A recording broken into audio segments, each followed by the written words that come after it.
Corona virus शहादत सम्मान समारोह में आज जयपुर के इंदिरा गांधी पंचायती राज संस्थान के सभागार में राजस्थान आयुर्वेद नर्सेज संघ संयुक्त संघर्ष समिति के तत्वाधान में कोरोना वायरस शहादत सम्मान समारोह का कार्यक्रम रखा गया, जिसके मुख्य अतिथि आयुष मंत्री डॉक्टर सुभाष गर्ग रहे। डॉक्टर आनंद शर्मा, निर्देशक आयुर्वेद विभाग की अध्यक्षता और विशिष्ट अतिथि के रूप में डॉक्टर रेणु बंसल, निर्देशक होम्योपैथिक विभाग, डॉक्टर फयाज अहमद, निर्देशक यूनानी विभाग और आईदान सिंह, कविया प्रदेश अध्यक्ष राजस्थान राज्य कर्मचारी संयुक्त महासंघ उपस्थित रहे,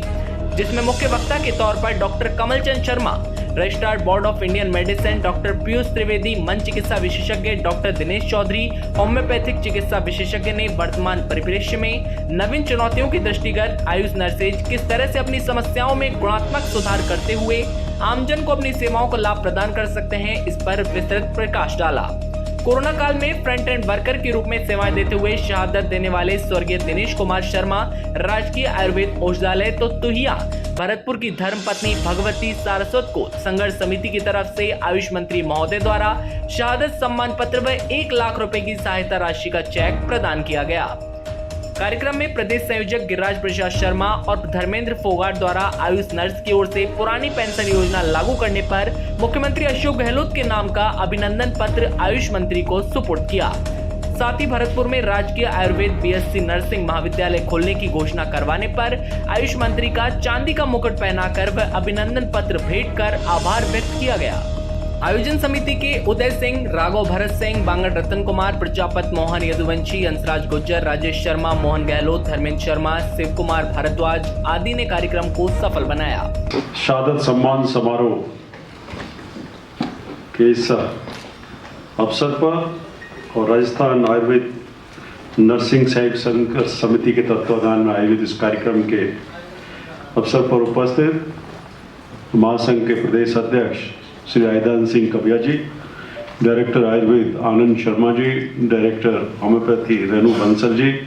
डायरेक्टर यूनानी फयाज अहमद जी,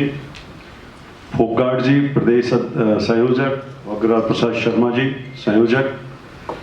और सामने बैठे हुए मेरे सभी आयुष विभाग के अधिकारीगण,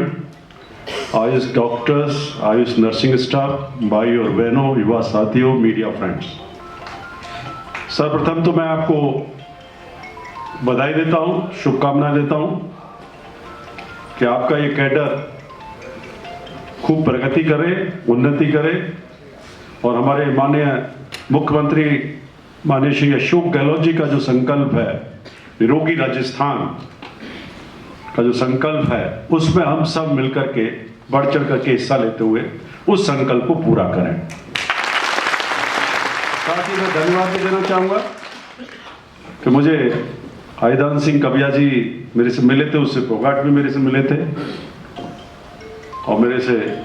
अनुरोध किया था कि आपको इस कार्यक्रम आना है। पिछली बार एक डेट तय हुई थी, लेकिन अचानक मुझे जाना पड़ गया जोधपुर, उसकी वजह से वो स्थगित कर दिया गया। आज भी वैसी घटना भरतपुर में हो गई थी, लेकिन सजग रहते हुए प्रशासन सरकार ने पूरा नियंत्रण कर लिया, कोई इस तरह की बात नहीं हुई, तो वहीं से सीधा मैं भरतपुर से आ रहा हूँ। एक बार तो मुश्किल ही था, लेकिन क्योंकि कविया जी ने, फोगाट जी ने, इन सब लोगों ने कहा कि भाई काफ़ी लोग आ रहे हैं, पूरे राजस्थान के लोग आएंगे, आपको पधारना है, तो मैं कैसे भी करके एक बार तो बिल्कुल निरस्त ही हो रहा था कार्यक्रम, लेकिन आपकी जो भावना है, आपका जो स्नेह मुझे यहाँ खींच लाया और धन्यवाद। और निश्चित रूप से मेरे इस सभागार में जो आप सब लोग बैठे हुए हैं, सभी जिलों से आप लोग आए हुए हैं और जहाँ से बिलोंग करता हूँ, गिरीश तो मेरे स्टूडेंट ही रहे, जिनकी आज भाभी जी को जो है शहादत सम्मान दिया गया है। दिनेश कुमार जी के आकस्मिक कोरोना के दौरान शहादत जो हुई उसकी वजह से, और उस दिन मुझे वाकिफ भी हूँ, जब उनको एडमिट कराया गया था मैं भी संपर्क में था गिरीश जी से। तो निश्चित रूप से ये हम सब जानते हैं कि कोरोना का प्रबंधन हम सब आप लोगों के बल पर ही कर सके थे, जो आयुष के चाहे डॉक्टर्स हों, मेडिकल हेल्थ के डॉक्टर्स हों, नर्सिंग स्टाफ हो,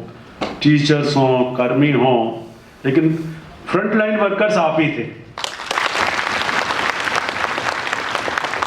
क्योंकि उस स्थिति में जब पुत्र पिता के पास नहीं जा रहा है, पत्नी को भी डर लग रहा है पति के पास जाने से अगर कोरोना से पीड़ित है, परिवारजन भी थोड़ा सा झिझक रहे थे। उन परिस्थितियों में Ayush nursing doctors, nursing staff, सभी विभागों के जो शानदार काम किया, जो आपका जज्बा था, आपका जो कमिटमेंट था, उसी की वजह से हमारे माननीय मुख्यमंत्री जी इस कोरोना युद्ध को जीत पाए थे। और आप जानते हैं कि उन्होंने उस संकल्प के साथ काम किया कि उस मॉडल को देश दुनिया ने सराहा और खुद माननीय प्रधानमंत्री जी ने राजस्थान के कोरोना प्रबंधन की तारीफ की। ये सब से आप सबको जाता है और मैं उम्मीद करता हूं कि आप सब लोग, हम सब लोग मिलकर के इसको आगे बढ़ाएंगे। और मेरा जहां तक है, मेरा अपना एक बिल्कुल एटीट्यूड बिल्कुल क्लियर है इस मामले में, कंसेप्ट बिल्कुल क्लियर है। मैं चाहता हूं आयुष की लोकप्रियता बढ़े, आपकी जितनी भी समस्या है उनका समाधान हो, और आपका जो समकक्षता है, जैसा अभी फोगाट साहब ने कहा कि ग्रेड पे का डिफरेंस है, जो 3200 से 3600 किया होना 4200 चाहिए था, जो 2013 तक रहा, निश्चित रूप से ये ऑलरेडी मेरा डिस्कशन हो चुका है। सेक्रेटरी को मैं कह भी चुका हूं कि इस प्रपोजल्स को आगे बढ़ाइए। फाइनेंस और सीएम साहब से बात करेंगे।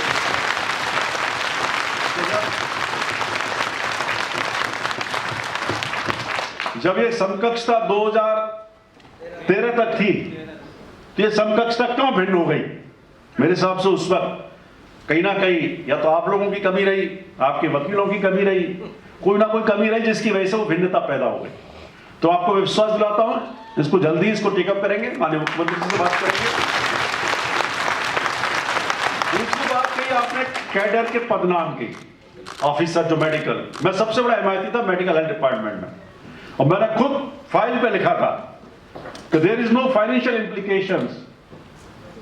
ऑन द नोमेनक्लेचर, तो ये दिया जाना चाहिए।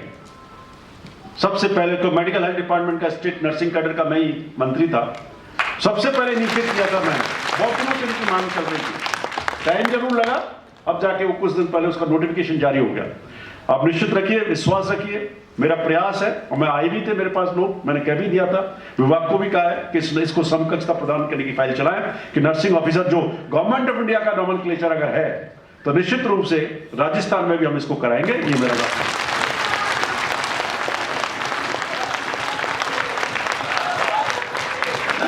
आपने मेरे को कहा प्रमोशन के एवेन्यूज, कैडर का रिव्यू, इसको ऑलरेडी मैं इंस्ट्रक्शन दे चुका हूं, कैडर का रिव्यू होना चाहिए, इसको करवाएंगे। एक बात कही आपने 704 पदों की भर्ती की, और आप जानते हैं कि कोरोना के बाद तो उल्टे चल रहे हैं। अब आयुष का महत्व समझने लगे लोग, आयुर्वेद का क्या महत्व है, योग का क्या महत्व है, नेचुरोपैथी का क्या महत्व है, होम्योपैथी का क्या महत्व है। और मुझे मेरे के पास ऐसे उदाहरण आए हैं जिन्होंने आयुर्वेद के माध्यम से 400 लोगों को ठीक किया, एक जगह पर होम्योपैथी के माध्यम से ठीक किया, यूनानी के माध्यम से ठीक किया। और आप जानते हैं कोरोना में तो जो काढ़ा फेमस हुआ, राजस्थान का ऐसा कोरोना नहीं है, नहीं मिलेगा ये काढ़ा जहाँ काढ़े का इन लोगों ने खत्म नहीं किया। सुबह मैं खुद भरतपुर रहता था, तो 6 बजे ये जो दिनेश जी हैं या शहादत है, तो सुबह 6 साढ़े 6 बजे प्लाने आ जाते हैं सभी जगह। ये नहीं कि केवल मंत्री होने के नाते हुआ थे, आम आदमी को पूरे भवन में। मैं सोचता हूँ आयुष का निरोगी काया में जो महत्व है, मेडिकल हेल्थ अपनी जगह है, लेकिन कुछ बीमारियां ऐसी हैं जिनका निदान विश्व रूप से आयुष का मतलब वो भी आयुर्वेद होम्योपैथी करती है, और इसके लिए सरकार प्रयास कर रही है। आप देखिए कि केवल एक नर्सिंग कॉलेज था यूनिवर्सिटी का जोधपुर में, एक उदयपुर में खोला और भरतपुर में खोला। आयुर्वेद कॉलेज खोलते ही नहीं थे, इंटीग्रेटेड कॉलेज हम कंसेप्ट लेके आ गए हैं। हर संभागीय हेडक्वार्टर में एक कॉलेज खोलना है, भरतपुर, सीकर और अजमेर, उदयपुर, इधर कोटा, बीकानेर यहाँ खोल रहे हैं। इस संभागीय हेडक्वार्टर्स में हम जो है नर्सिंग कॉलेज में खोलेंगे आयुष में। तो माननीय मुख्यमंत्री का एक संकल्प है निरोगी राजस्थान, और निरोगी राजस्थान का संकल्प तभी पूरा होगा जब आयुष की पद्धतियों का, इंडियन मेडिसिन जो सिस्टम है, इसका प्रचार प्रसार करें, इसको अपनाएं, जीवन में अपनाएं। मैं तो आपसे भी अनुरोध करूँगा कि इस पर रिलाई करिए, आयुष पर आपको खुद महसूस होगा।